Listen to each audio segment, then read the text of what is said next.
agriculture and processed food as a group consume more energy and create more pollution than anything else. And a lot of this is animal agriculture, using tons of land to grow food for animals instead of using that land to grow food for people, because people have an insatiable desire for meat, and many people believe they need it.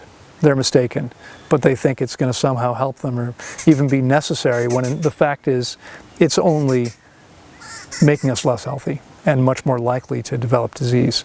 But the environmental impacts of the way most people eat are profound, and so we are polluting rivers and streams.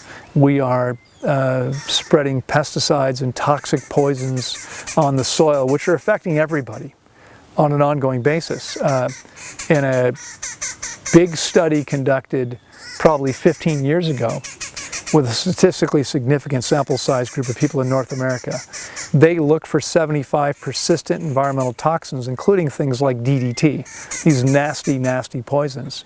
And what they found was that the average person had more than 50%. That's 38 or more of these substances in their body in measurable quantities.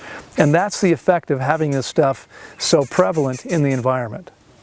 And so what we eat, how we vote with our dollars, makes a huge difference. Obviously, buying commercial produce is destroying the planet and killing all kinds of species as those poisons go into the environment.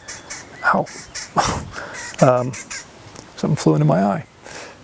If we look at a typical diet, the energy in that diet is about 1/3 in the production of the food, about 1/3 in the transportation of that food from where it was grown and or produced to the end user, and about 1/3 in the preparation of that food at home.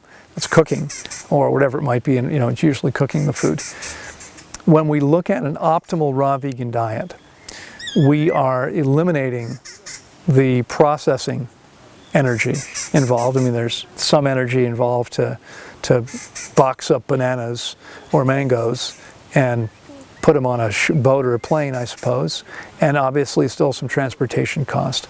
But there is much less energy involved in that part of the process, and there's no energy involved in the home. We don't need to do anything. We don't need machines.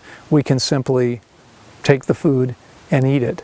And so we could save probably between 35 and 45% of the energy currently embedded in food, and maybe much more if we look at the animal agricultural industry and how much energy is there. Forgetting about that, we could probably save at least 1/3 or even close to 50% of the energy by simply adopting an optimal diet, and much more if we're actually living on the land. And so ultimately, and it's interesting because one of the arguments that people have for moving to a tropical location and growing their own food is that there isn't enough space here for everybody. What if everybody wanted to do that? That's a completely specious argument. Not everybody wants to do it. Okay? It's not going to happen anytime soon. And if everyone who was actually committed to their health chose to do it, there'd be no problem because there's tons of land. There are a lot more cows here than people. And if the cows were replaced by people because people stopped buying animal products and we didn't need all the pasture land, there'd be no problem housing as many people as wanted to be here. I think the effects are profound.